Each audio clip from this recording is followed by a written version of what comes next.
스바냐 1장 7절에서 18절까지 제가 봉독하겠습니다. 주 여호와 앞에서 잠잠할지어다. 이는 여호와의 날이 가까웠으므로 여호와가 희생을 준비하고 그 청할 자를 구별하였음이니라. 여호와의 희생의 날에 내가 방백들과 왕자들과 이방의 의복을 입은 자들을 벌할 것이며, 그 날에 문턱을 뛰어넘어서 강포와 계율로 자기 주인의 집에 채운 자들을 내가 벌하리라. 나 여호와가 말하노라. 그 날에 의문에서는 곡성이, 제2구역에서는 부르짖는 소리가, 작은 산들에서는 무너지는 소리가 일어나리라. 막대스 거민들아, 너희는 애곡하라. 가나안 백성이 다 패망하고 언을 수운하는 자가 끊어졌음이니라. 그때 내가 등불로 예루살렘에 두루 찾아 물어 찢기같이 가라앉아서 심중에 스스로 이르기를, 여호와께서는 복도 내리지 아니하시며 화도 내리지 아니하시리라 하는 자를 벌하리니 그들의 재물이 노략되며 그들의 집이 황무할 것이라. 그들이 집을 건축하나 거기 거하지 못하며 포도원을 심으나 그 포도주를 마시지 못하리라. 여호와의 큰 날이 가깝도다. 가깝고도 심히 빠르도다. 여호와의 날의 소리로다. 용사가 거기서 심히 애곡하는도다. 그 날은 분노의 날이요 환난과 고통의 날이요 황무와 폐괴의 날이요 캄캄하고 어두운 날이요 구름과 흑암의 날이요 나팔을 불어 경고하며 견고한 성을 치며 높은 망대를 치는 날이로다. 내가 사람들에게 고난을 내려 소경같이 행하게 하리니 이는 그들이 나 여호와께 범죄하였음이라. 또 그들의 피는 흘리어서 티끌같이 되며 그들의 살은 분토같이 될지라. 그들의 은과 금이 여호와의 분노의 날에 능히 그들을 건지지 못할 것이며 이 온 땅이 여호와의 질투의 불에 삼키우리니 이는 여호와가 이 땅 모든 거민을 멸절하되 놀랍게 멸절할 것임이니라. 아멘. 오늘 신문에 보니까 그 명문대 수시 합격자들이 수능고사 성적이 미달돼 가지고 대량으로 떨어졌다는 보도를 봤습니다. 서울대에도 6%가 그렇고 연세대, 고대 이런 데는 30%가 넘더라고요. 그러니까 아마 수시 합격하면 아들이 고등학교 언제 수시 시험 칩니까? 원서 내가 내신 성적으로 수시를 넣어놨는데 합격했으면 얼마나 기분 좋겠어요. 서울대 붙었다고, 연대 고대 붙었다고 얼마나 기분 좋았겠습니까? 그래서 아마 공부를 제대로 안 했는지 모르지만 이 수능 시험을 치니까 수능 점수가 적어도 기본 어느 정도 점수가 돼야 대학 합격시켜주니까. 근데 수시는 합격했는데 오늘 발표를 보니까 수능 점수가 모자라가지고 떨어진 사람들이 무더기로 나왔다 이 말이죠. 여러분, 그런 사람들 집이 오늘 어찌 됐겠습니까? 이 연대 갔다 이제 서울대 갔다 고대 갔다고 기분 좋아서 잔치하던 집이 갑자기 무슨 집안이 됩니까? 초상집이 되었을 거예요. 우리 부모들이 제일 바라는 게 그거 아닙니까? 학생들 키우면서 제일 바라는 게 그 일류대학 붙는 것인데 그게 떨어져 보십시오. 그 집은 잔치집이 아니라 틀림없이 지금 울고불고 난리가 났을 겁니다. 여러분, 이런 일들이 우리의 삶에 흔하게 있지요. 반드시 합격될 줄 알았는데 떨어지는 것. 틀림없이 이번 일은 이루어질 줄 알았는데 안 될 때. 그런 일이 참 많습니다. 그럴 때 우리는 당황스럽다 그러고 또는 황당하다 그렇게 말들을 하지만, 그러나 정말 황당한 것이 어떤 것이겠습니까? 저는 종종 그런 생각을 해봅니다. 마태복음에서 예수님이 말씀하셨잖아요. 주여 주여 하는 자마다 천국에 들어갈 것이 아니라 그랬습니다. 아버지 뜻대로 하는 자가 천국에 가는데 아버지 뜻대로 하는 자가 어떤 자입니까? 그래서 주의 일을 많이 했다고 주의 이름을 부르며 귀신도 쫓아내고 능력도 행하였는데 주님 오시는 그날에 내가 너를 도무지 모르노라. 불법을 행하는 자들아 나를 떠나라. 우리가 주님 재림하시는 그날에 그 평가를 받는다면 이건 주님을 기다리죠. 우리가 다 주님 어서 오세요 기다립니다. 주님 오시기를 기다립니다 하면서 주님의 날, 그 여호와의 날, 그 구원의 날을 기다리는데 그 구원의 날이 기쁨과 심판의 날이 아니라 갑자기 무슨 날이 됩니까? 심판의 날이 돼요? 이 저주의 날이요? 영원한 고통 속으로 들어가는 진노의 날이 되어버린단 말이죠. 그래서 이스라엘 백성들은요, 구약성경에 보면 굉장히 선지서에 많이 나오는 게 여호와의 날입니다. 여호와의 날을 기다렸습니다. 어렵고 힘들 때마다 여호와의 날을 기다렸습니다. 언제 메시아를 보내서 우리를 구원해 줄까? 사사시대에는 하나님께서 사사를 보내서 구원해 주시지 않았습니까? 또 여러 왕들의 시대에 백성들이 피폐하고 타락했을 때는 선지자를 보내서 회개하고 돌이킵니다. 그럴 때마다 선지자들은 여호와의 날을 말씀하죠. 여호와의 날을 선포합니다. 그런데 그 여호와의 날이 구원받는 날인 줄 알고 기쁨의 날인 줄 알고 기다렸는데 그 구원의 날이 여호와의 날이 기쁨의 날이 아니라 심판과 통곡과 애국의 날이 되리라고 모든 선지자들이 공통적으로 말하고 있습니다. 이스라엘 백성들이 늘 기다리는 그 구원의 날, 여호와의 날이 오면 야, 이제 적들은 물러가고 우리나라는 높아질 것이야. 이제 우리를 핍박하던 자들은 물러가고 우리가 그들을 다스릴 거야. 이런 희망과 기대 속에 살아왔는데 선지자들은 뭐라고요? 그 여호와의 날이 너희에게 기쁜 날이 아니라 슬픔과 통곡과 심판과 하나님의 진노의 날이 될 것이라고 모든 선지자들이 공통적으로 그렇게 말씀하고 있습니다. 그럼 왜 그들이 기다렸던 그 구원의 날이 심판의 날이 되어버릴까요? 우리가 혹 예수 그리스도의 재림할 때에 이런 일이 일어나지 않으리라고 누가 보장할 수 있느냐 이 말입니다. 그러면 왜 그들이 구원의 날이 그렇게 기다린 구원의 날이 심판의 날이 되어버렸는가? 지난주에 우리가 1장 1절에서 6절까지 살펴보았을 때 그 이유가 뭐였습니까? 그것은 바로 우상 숭배였습니다. 우상이라는 것은 자기 자신을 위하여 만들어내는 신 또는 자기 자신을 위하는 것이 우상 숭배입니다. 하나님께서 천지 만물을 창조하실 때 하나님의 영광을 위해서 창조했습니다. 그 하나님의 영광이라는 것은 신약에서 밝히 드러내시기를 예수 그리스도의 영광을 위하여 예수 그리스도를 위하여 창조했다 이 말입니다. 그럼 우리가 예수 그리스도를 위하여 쓰임 받아야 예수 그리스도를 위하여 먹고 예수 그리스도를 마시고 예수 그리스도를 위하여 살고 예수 그리스도를 위하여 죽어야 하나님께 영광 돌리는 삶이란 말이죠.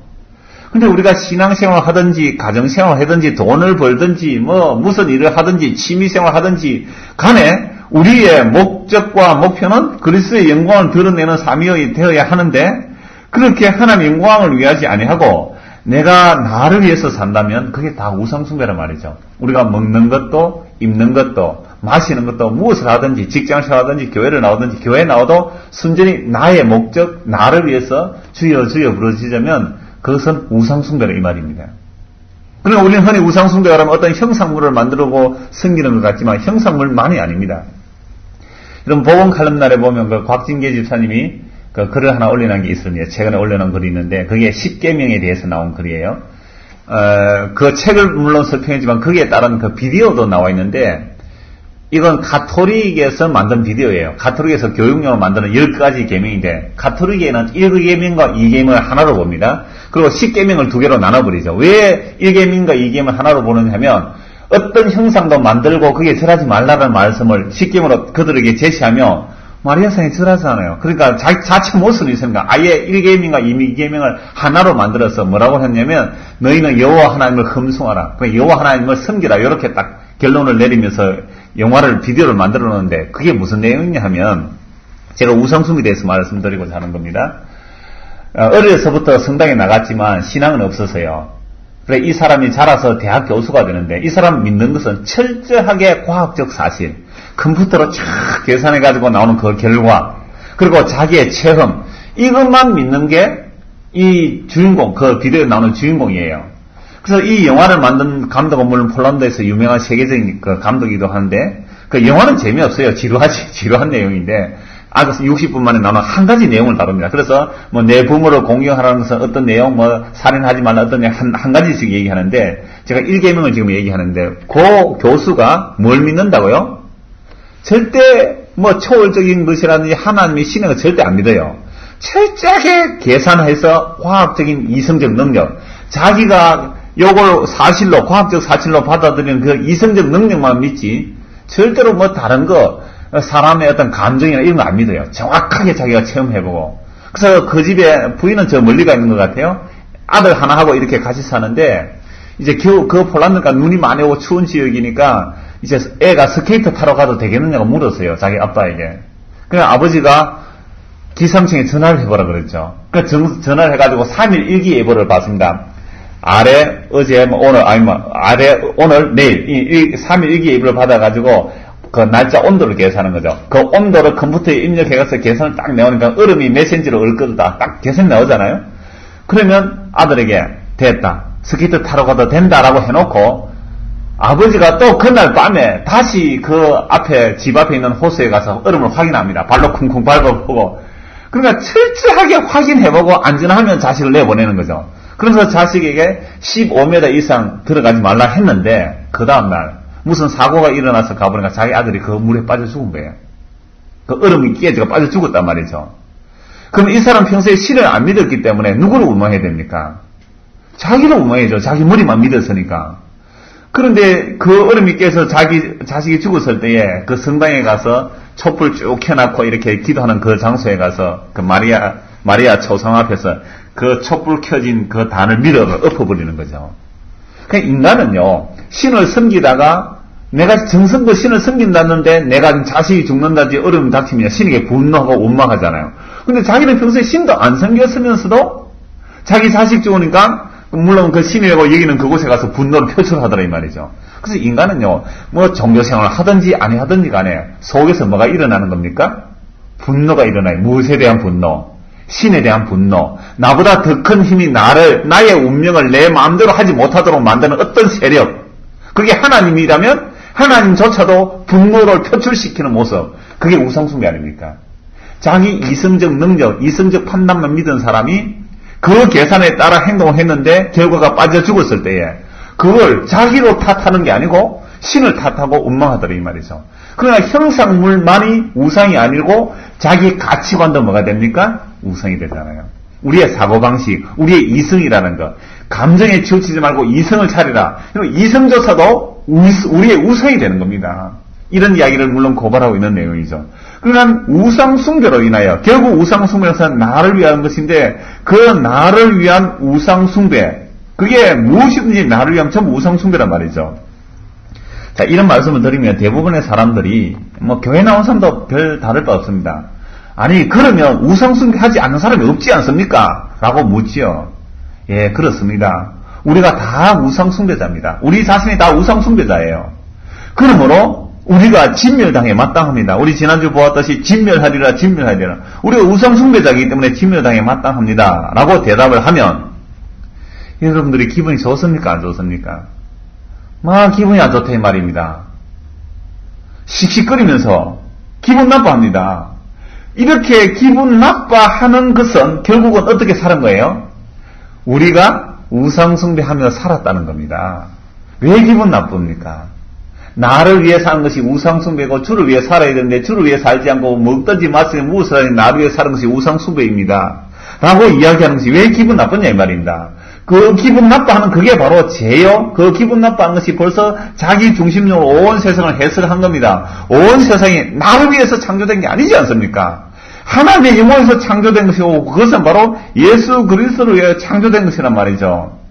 그런데 우리가 신앙생활 하면서도 끊임없이 내 영혼을 위해서 살았기 때문에 나에게 어려움이 닥치고 힘든 일이 닥치면 하나님에 원망하더라 이 말이죠. 세상에 하나님을 평소에 안 믿는다 하는 사람들도 그 교수, 영화에 나오는 그 교수 같은 사람들도 결국은 나중에 자기 머리만 믿었는데도 억울한 일, 황당한 일 당하니까 신에게 원망하는 모습. 이게 인간들의 현실적으로 살아가는 모습이란 말이죠. 이런 상황에서 자기가 지금 어려움에 처했고 고난 가운데 있으면서도 예수님을 인하여 감사한다면 그건 참 기적이라고 봐요.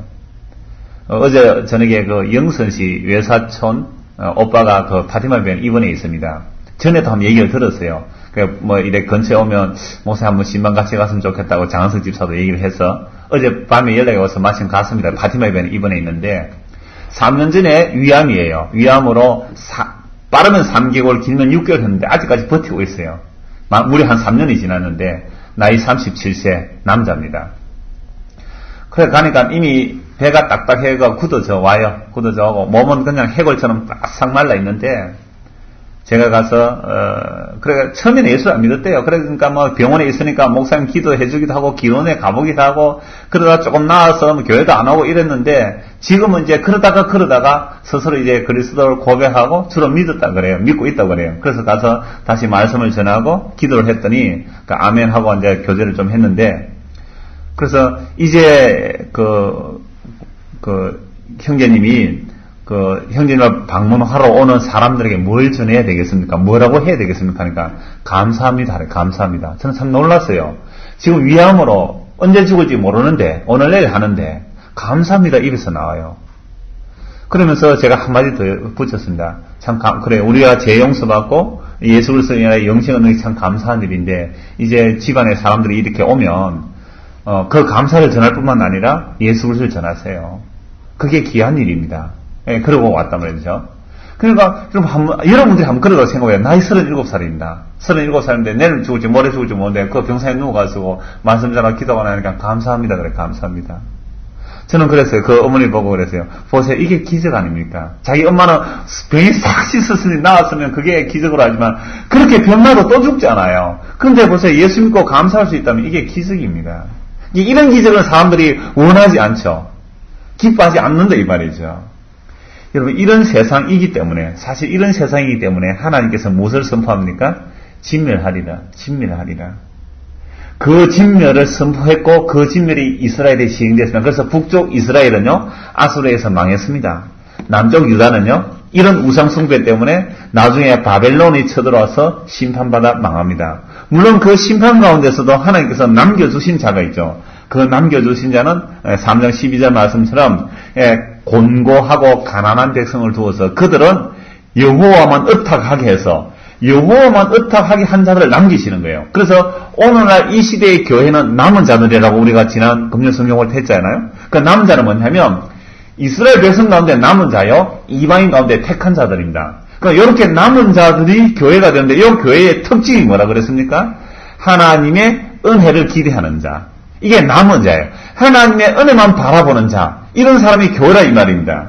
자, 그런데 오늘 우리가 어떤 모습이 되기를 원합니까? 우리 자신이 또는 우리 가정이 우리 교회가 또는 우리나라가 어떻게 되기를 원합니까? 공고하고 가난한 백성이 되어서 예수 그리스도만 바라보기를 원합니까? 그런 사람이 되고 싶습니까? 아니면 세상에 힘이 있고 능력이 있어서 큰 소리 치면서 살고 싶습니까? 내가 세상에서 예수 믿는 사람으로서 성공해서 봐라 예수 믿는 사람이 이렇게 성공한다. 내가 하늘 위해서 성공하자. 그렇게 큰 소리 치고 싶었냐 이 말입니다. 그런 힘을 모으는 것이 사실 우상숭배입니다. 3장 12절 한번 다시 봅시다. 3장 12절. 서반절 3장 12절입니다. 내가 곤고하고 가난한 백성을 너희 중에 남겨두리니 그들이 여호와의 이름을 의탁하여 보호를 받을지라. 여호와의 이름을 의탁하는 남겨진 자들이 누구냐니까 공고하고 가난한 백성입니다. 그렇지 않는 자들은요 교만해져서 여호와를 의지하지 않았습니다. 그럼 그들이 누구냐 이 말이죠. 그들이 누구냐? 바로 지금 심판의 선포를 받고 있는 자들입니다. 오늘 우리의 모습을 이 심판의 선포 내용 속에 비춰보면요. 다 나와요. 다 나온다 이 말입니다. 이 시대가 이 말씀 앞에 그대로 다 노출돼요. 누가 심판받고 진멸받는가? 이런 사람들이구나. 그 사람들 가운데 우리가 포함되어 있단 말이죠. 7절을 봅시다. 오늘 본문 말씀입니다. 주 여호와 앞에서 잠잠할지어다. 이 잠잠하다는 말은요. 하박국서 2장 20절 보시면 우리가 지난번에 보았죠. 하박국 2장 20절 보면 오직 여호와는 성전에 계시는 온천한 그 앞에서 잠잠할지라. 이 잠잠하라 말이 하박국서에서는 예배한다. 잠잠하라. 떠들고 요란하지 말라. 잠잠하라 이 말입니다.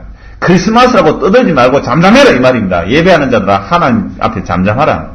그 하박국에서 잠잠하라는 말은 예배시에서 드려지는 잠잠하라는 말씀인데 이 스바냐스의 잠잠하라는 말씀이 뭐냐 하면 물론 희생과 제사이기도 합니다만 여호와의 날 앞에서 여호와의 날이 왔다 잠잠해라. 여러분 여호와의 날은 어떤 날이라고요? 이스라엘 백성들이 평소에 기다리는 여호와의 날은 구원의 날이요 기쁨의 날입니다. 그러니까 기뻐 잔치할 날이란 말이죠. 근데 그 기뻐 잔치할 여호와의 날에 잠잠하라. 왜 잠잠해야 되느냐 하면 이렇게 말씀합니다. 이는 여호와의 날이 가까웠으므로 여호와가 희생을 준비하고 그 청할 자를 구별하셨습니다. 여러분 하나 앞에 제사를 드릴 때의 화목 제물 같은 경우에는 희생 제사를 드리고 나서 그 제물을 제사 드린 사람이 함께 나눠 먹어요. 제사장도 먹고 제사 드린 사람도 먹고 희생 제물을 나눠 먹습니다. 그래서 화목되는 것을 나타내는데 여기서는 여호와가 희생을 준비하고 그 청할 자를 구별했다 이렇게 말합니다. 그럼 여기서 희생을 준비했다는 말이 이 희생 제물이 누구냐면 유다 백성들입니다. 예루살렘 백성들이 희생 제물이 되고 그 희생 제물을 먹을 자를 하나님께서 구별하여 청하여 놓았는데 그 먹으러 올 자가 누굽니까? 유다 백성들이 희생 제물이고 그 희생 제물을 먹으러 올 자가 누구냐 말이죠. 바벨론입니다. 바벨론이 쳐들어와서 예루살렘을 집어삼킬 거라 이 말이죠. 그럼 왜 이렇게 하나님이 여호와의 날을 준비하시고 희생의 날을 준비해 놓았느냐라고 하면 8절부터 9절 봅시다. 8절부터 9절은 정치적인 지도자들을 말하고 있습니다. 여호와의 희생의 날에 내가 방백들과 왕자들과 이방의 의복을 입은 자들을 벌할 것이다 라고 말합니다. 이 방백들과 왕자들, 백성의 지도자들이죠. 장관들이란 말이죠. 왕자들이 무슨 옷을 입고 있습니까? 이방의 옷을 입고 있습니다. 이방의 옷을 입었다는 것은 이방 문화에 깊숙이 스며들었다는 거죠. 그 옷만 입은 것이 아니라 속속들이 이방 문화가 다 들어왔습니다. 그 이방 문화의 특징이 뭐겠습니까? 빈익빈 부익부입니다. 힘 있는 자가 가난한 자를 착취하고 약탈하고 강포하는 겁니다. 그게 구절입니다. 그 날에 문턱을 뛰어넘어서 강포와 계율로 자기 주인의 집에 채운 자들을 내가 벌하리라. 그러니까 왕자들과 방백들과 그 정치적인 그 권력자들 밑에 그 빌붙어서 그 주인의 집에 재산을 채우기 위해서 강포하고 도둑질하고 사기치고 강제로 빼앗아서 그 집에 채운 자들을 내가 벌하겠다는 겁니다. 이러면 가나안 땅에 하나님께서 가나안 땅에 이스라엘 백성을 들여놓으실 때에 가나안 원주민들을 쫓아내시죠. 왜 쫓아냅니까? 너희들은 그들을 본받지 말라 그랬습니다. 그들과 결혼하지 말고 그들과 사귀지 말고 그들의 어떤 풍습도 따르지 말라. 그래서 가나안 땅에 제약이 관영했기 때문에 그들을 심판해서 쫓아내고 이스라엘 백성들을 가나안 땅에 심었습니다. 그럼 이스라엘 백성들이 가나안 땅에 들어가서 어떻게 살아야 됩니까? 하나님의 공의와 하나님의 긍휼의 법으로 살아야 됩니다. 하나님의 공의와 하나님의 긍휼. 그래서 강한 자가 약한 자를 괴롭히지 못하는 나라가 되어야 됩니다. 근데 가나안 땅에 들어간 이스라엘 백성이 어떻게 했습니까? 역시나 힘 있는 자는 약한 자를 괴롭혔습니다. 율법에서는 끊임없이 약자 보호를 말합니다. 가난한 자라고 함부로 재판할 때 억울하게 하지 말라. 곡식을 거둘 때 한 모퉁이를 남겨두어라. 가난한 자들이 먹도록 고아가부 나그네 먹도록 늘 율법에 그렇게 말씀하고 있지만 또 땅을 팔았으면 대신 어떤 사람이 물려줄 수 있으면 물려주어라. 친척이 물려주시면 물려주어라. 그리고 고리대금 하지 말라. 형제들에게는 이자 없이 돈을 구워주어라. 갚을 능력이 없으면 아예 받지를 말아라. 그러면 흰년이 되면 땅을 돌려주어라. 이런 모든 제도들이 극빈자가 생기지 않도록 만들어 놓은 제도예요. 그래서 하나님의 공의와 하나님의 긍휼과 자비가 늘 흘러 넘쳐야 되는 땅인데 이스라엘 백성들이 들어가서 그렇게 됩니까? 그 가나안 땅에 살았던 쫓겨났던 멸망받았던 그 원주민들과 똑같은 모습으로 변화된 겁니다. 그러니 하나님이 이 이스라엘 땅, 이 예루살렘을 심판하지 아니할 수가 없는 겁니다. 이 심판받는 내용은 오늘날 대한민국이 똑같은 모습입니다. 이 지금 지구상에 일어나는 모습이 다 하나님 앞에 진멸받아 심판받아 똑같은 모습이에요. 세상이 어떻게 돌아갑니까? 세상이 어떻게 돌아가요? 힘 있는 자는 더욱더 힘을 가지려고 하지 나누려고 안 합니다. 가난한 자는 그러면 감사하면서 삽니까? 아니죠. 이를 뿌득뿌득 갈고 삽니다. 언제 한번 둘러엎을까? 이런 반발심으로 살아가죠. 이런 세상이 가나안 땅이 진멸받은 모습인데 이스라엘 백성이 그 땅에 들어가 사니까 이스라엘 백성도 똑같이 그렇게 됐다는 거죠. 그러므로 심판한다는 겁니다. 두 번째는요. 장사꾼들입니다. 10절에서 11절 말씀입니다.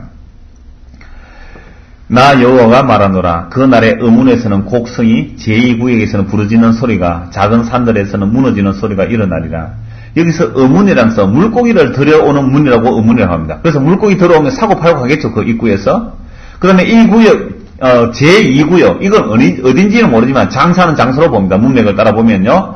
그리고 작은 산들에서 무너지는 소리가 나. 그러니까 어문에서 곡성이 2구에서 부르짖는 소리, 산에서 무너지는 소리가 막 납니다. 그래서 막데스 거민들아 너희는 애곡하라. 이 막데스 거민들은 낮은 땅에 사는 평지에 사는 사람들아. 여러분 시장이 주로 어디에 섭니까? 이 교통 좋은데 평지 이런 데 서지 않습니까? 이 막데스 거민은 즉 장사하는 곳이란 말이죠. 그리고 가나안 백성이 이 가나안 백성이라는 말 바로 장사하는 백성이란 말이에요. 그래서 가나안 사람은 장사 잘하는 사람들이에요. 그래서 가나안 백성은 장사하는 사람들아 다 패망하고 은을 순하는 자가 끊어졌습니다. 그러니까 애곡하고 부르짖는 소리 곡성이 왜 납니까? 장사하는 것들이 다 망한다 이 말이죠. 여러분 장사하는데 왜 망합니까? 정상적으로 정당하게 장사하지 않았다는 거죠. 율법에서 뭐라고 말씀합니까?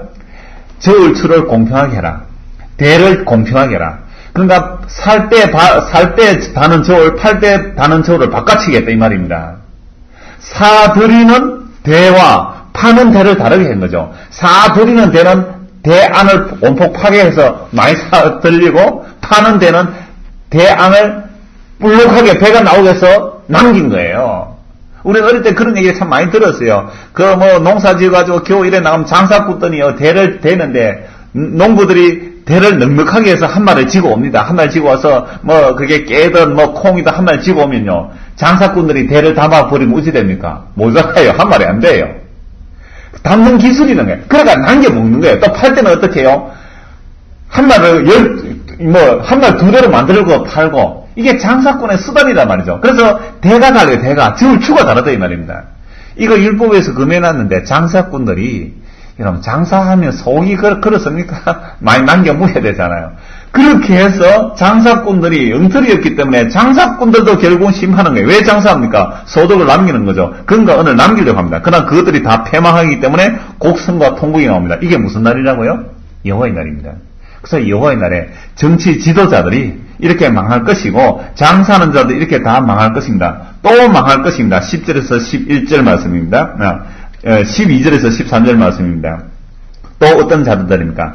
그냥 정치하는 자들이든 장사하는 자들이든 무엇을 없이 여깁니까? 하나님 없다고 얘기하는 거죠. 그래서 12절 보십니다.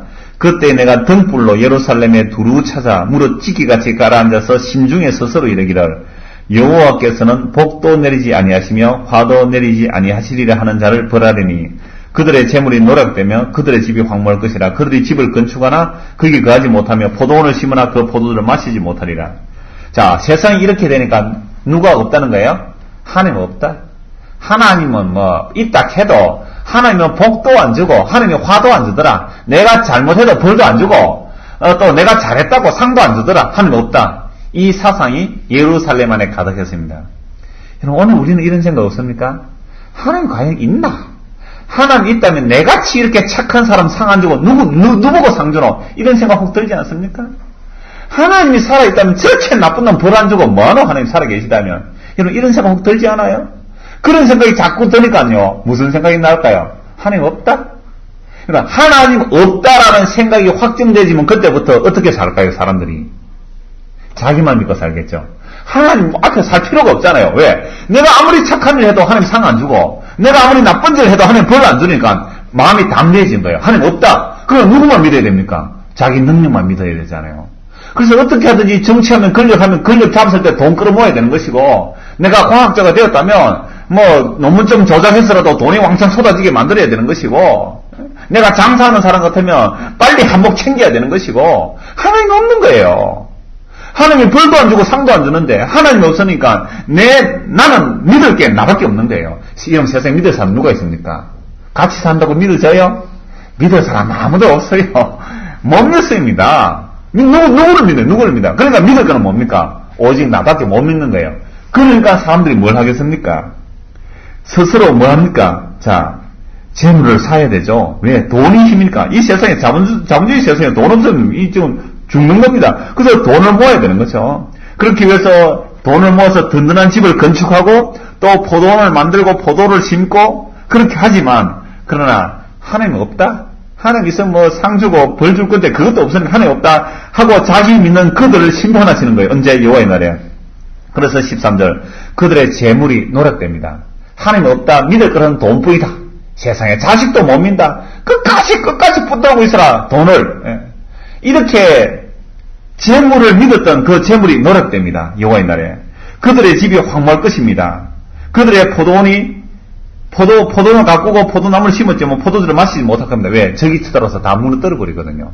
금은 다 뺏어가고 집 부숴버리고 포도는 다 황폐하게 만들어버립니다. 이게 바로 여호와의 큰 날입니다. 그래서 14절입니다. 여호와의 큰 날이 가깝도다. 가깝고도 심히 빠르도다. 여호와의 날의 소리도다. 용사가 거기서 심히 애곡하는도다. 얼마나 무시무시한지 봅시다. 여호와의 큰 날이 가깝고 심히 빠른데요.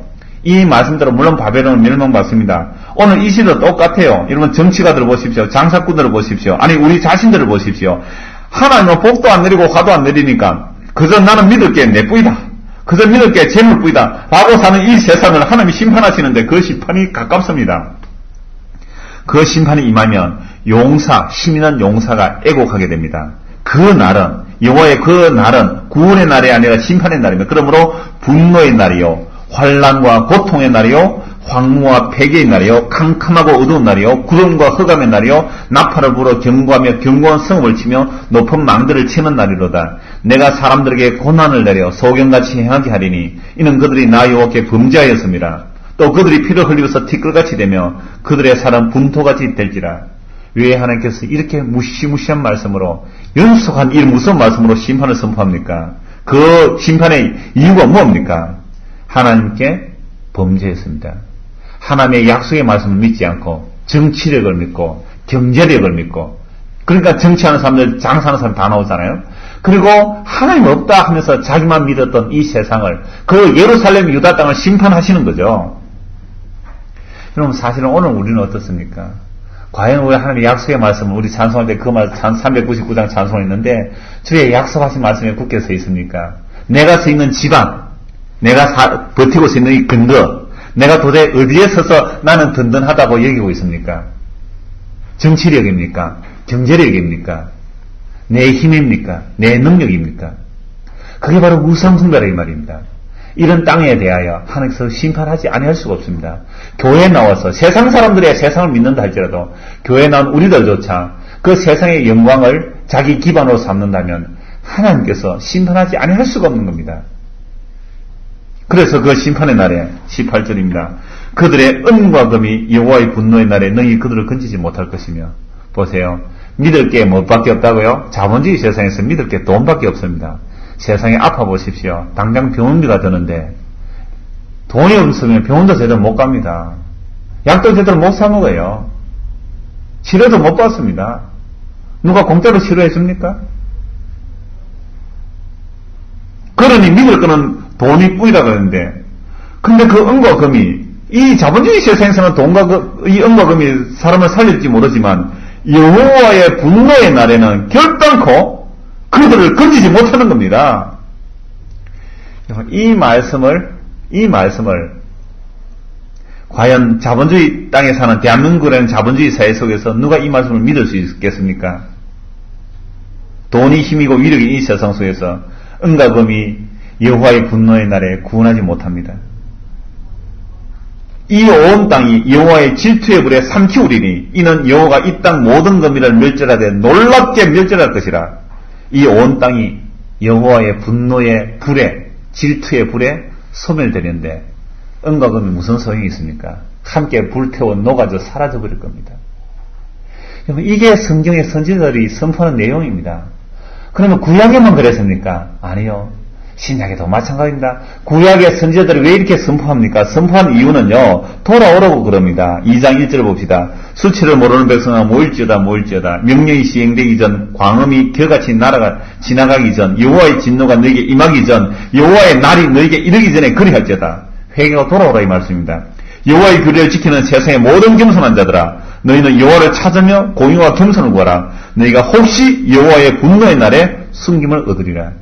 선지자의 이 말씀은 지금 바벨론의 심판 앞에 회개하라는 겁니다. 혹시 그 분노의 날에 숨겨질 자 있을지 아느냐. 심판은 기정사실입니다. 그래서 하나님께서 바벨론 심판 가운데서 남겨주신 자를 남겨두셔요. 가난하고 약한 자, 주님만 의지한 자를 남겨두셨다가 바벨론 포로에서 70년 만에 돌아옵니다. 돌아와서 성전을 회복하고 제대로 지킵니까? 하나님은 섬깁니까? 아니에요.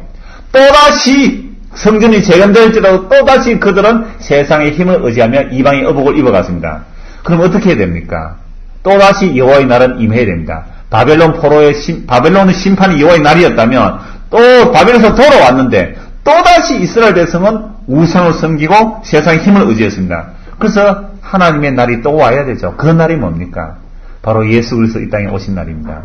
예수 그리스도 이 땅에 오셔서 그들이 새로 세운 성전 앞에 가서 뭐 하고 있습니까? 온갖 윗숭과 우상숭배가 가득했습니다. 그래서 선지자들이 그렇게 외쳤던 하나님의 성전을 도적의 굴로 삼았다는 그 말씀을 예수님께서 성전에 가서 하시죠. 성전을 둘러엎으시면서 장사하는 곳을 내쫓으시면서 이 성전을 헐라 내가 3일 만에 일으키겠다. 하나님은 성전을 만민이 기도하는 집이라, 내 집은 만민이 기도하는 집이라 이끌음 받을 것을 너희들은 도적의 소굴을 만들었다. 성전 부수라. 그래서 예수님 성전을 헐고 3일 만에 자기 몸을 성전 삼으셔서 예수님 십자가 지시고 부활 성전에서 우리에게 성전을 보내셔서 오늘 저와 여러분으로 하여금 성전으로 만드셨어요. 근데 이렇게 성전된 자들은 무엇만 의지해야 되냐면 주의 피로 값주고 우리를 성전 삼았기 때문에 주의 피만 의지해야 됩니다. 교회된 자들은, 성전된 자들은 주의 피의 은혜만 삼아야 그게 교회거든요. 근데 교회가 오늘날 무엇을 의지합니까? 과연 예수 그리스도의 피만 의지합니까? 결국 예수 그리스도의 피만 의지해 그게 성전이고 교회인데 예수 그리스도의 피를 의지하는 이 성전에 대하여 하나님은 다시 한번 여호와의 날을 준비하고 있습니다. 그러나 여호와의 날의 구약이 계속되죠. 바벨론 심판이 바로 바벨론 처로 심판이 여호와의 날이었습니다. 예수 그리스도 초림하신 것도 여호와의 날이었어요. 그래서 그 여호와의 날에 이스라엘 백성들이 놀라 잡아졌습니다. 예수님의 말씀과 그들의 평소에 생각하는 하나님과 너무 달랐기 때문에 예수는 십자가에 죽기까지 했지만 그게 바로 여호와의 날이지 않습니까? 그래서 여호와의 날은 그들의 구원의 날이 아니었습니다. 메시아가 오면 되리라, 메시아가 오면 되리라 했는데 메시아를 죽여버렸지 않습니까? 그러니 그 날이 심판의 날이죠. 이 메시아가 3일 만에 다시 살아나셨고 부활승천하셔서 다시 오실 겁니다. 이제 그 날은 최종적인 그 날입니다.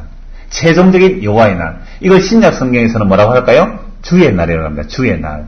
바로 재림의 날입니다. 그 최종적인 주의 날이 또 있다 이 말이죠. 그럼 그 날이 올 때는 이제 메시아를 거부하지 못합니다. 메시아를 배척할 수가 없어요. 그 앞에 무릎 꿇을 수밖에 없는데 그 날이 베드로후서 3장을 한번 보겠습니다. 베드로후서 3장 이 말씀 보고 말씀 뵙겠습니다.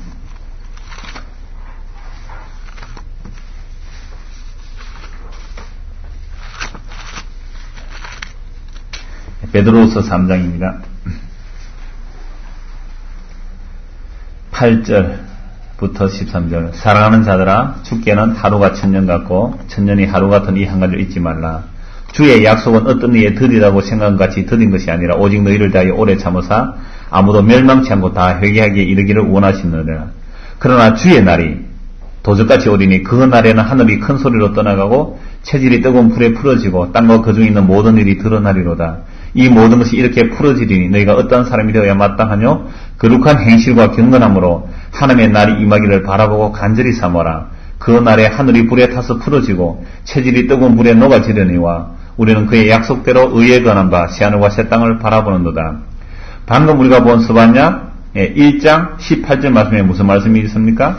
1장 18절 말씀에 그들의 은과 금이 여호와의 분노의 날에 능히 그들을 건지지 못할 것이며 이 온 땅이 여호와의 질투의 불에 삼켜오리니 이는 여호와가 이 땅 모든 검이를 멸절하되 놀랍게 멸절할 것이라. 그 심판과 진노의 말씀, 이 땅을 진멸하려는 그 말씀이 이거 신약 성경 베드로에서 똑같이 나오죠. 자, 구약에서는 여호와의 날이라고 그랬는데 베드로후서 3장 10절에서는 그러나 주의 날이 그럽니다. 주의 날. 이 주의 날의 주인공이 누굽니까? 일찍 죽임당한 어린 양입니다. 일찍 죽임당한 어린 양이 요한계시로 보니까 심판주로 오시는데 그 진노 앞에 세상이 강곳 없이 심판과 진멸받을 것이란 말이죠. 그렇다면 우리는 어떻게 됩니까? 서가냐 2장 말씀을 따라 그 여호와의 큰 날에 혹시 누가 숨김을 받을 자가 있을 것이다. 예수 그리스도의 재림이 임하실 때에 혹시 숨김을 받을 자가 있을까? 베드로 사도는 이렇게 우리에게 말씀을 전하고 있습니다. 그럼 뭐라고요? 회개하라고. 회개하고 예수를 믿으라고. 그리고 그 날이 임하기를 간절히 삼아라고. 그래서 주님 오시는 그 날에 어떤 자가 살아남습니까? 14절입니다. 그러므로 사랑하는 자들아, 베드로후서 3장 14절입니다. 너희가 이것을 바라보나니, 우리가 주 예수 그리스도의 재림을 바라봅니까? 이 세상이 진멸될 것을 믿으십니까? 그렇다면 사랑하는 자들아, 너희가 이것을 바라보나니 주 앞에서 점도 없고 흠도 없이 평강 가운데 나타나기를 힘쓰라. 또 우리 주의 오래 참으심이 구원이 될 줄로 여기라. 우리 사랑하는 형제 바울도 그 받은 지혜대로 너에게 이같이 썼고 또 그 모든 편지에도 이런 일에 관하여 말하였으되 그 중에 알기 어려운 것이 들어있으니 무식한 자들과 굳세지 못한 자들이 다른 성경과 같이 그것도 억지로 풀다가 스스로 멸망에 이르느니라. 그러므로 사랑하는 자들아, 너희가 이것을 미리 알았은즉 무법한 자들의 미혹에 이끌려 너희 굳센 데서 떨어질까 삼가라. 그러므로 주님 오실 때까지 길이 참으라 이 말입니다. 유혹에 흔들리지 말라는 거죠. 세상 영광에 마음 뺏기지 말라는 겁니다. 그래서 18절 끝으로 오직 우리 주 곧 구주 예수 그리스도의 은혜와 저를 아는 지식에서 자라가라. 그래서 이제 예수를 믿는 우리는 뭘 알아가야 됩니까?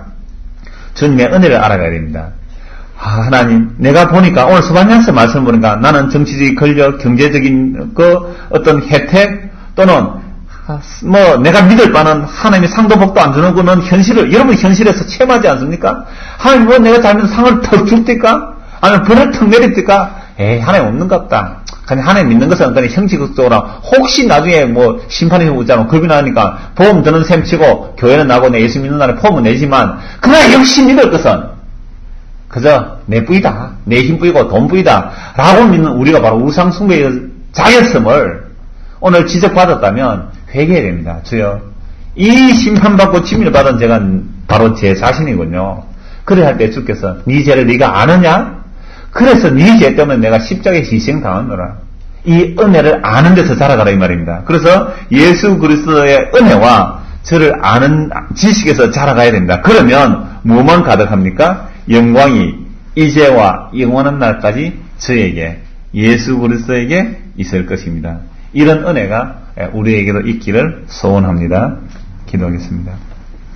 하나님 아버지, 스바냐 선지자의 말씀이 그 2000몇백 년 전의 구약의 이야기가 아니라 오늘 이 시대의 동일한 말씀임을 알게 하시고 우리가 헛된 우상을 버리고 예수 그리스도를 믿는 그 은혜를 더하여 주옵소서. 그래야 그 은혜와 저를 아는 지식에서 자라가 오직 예수 그리스도에만 영광을 돌리는 우리 삶의 본분을 찾아가는 믿음의 사람이 되게 하여 주옵소서. 예수님 이름으로 기도드리옵나이다. 아멘.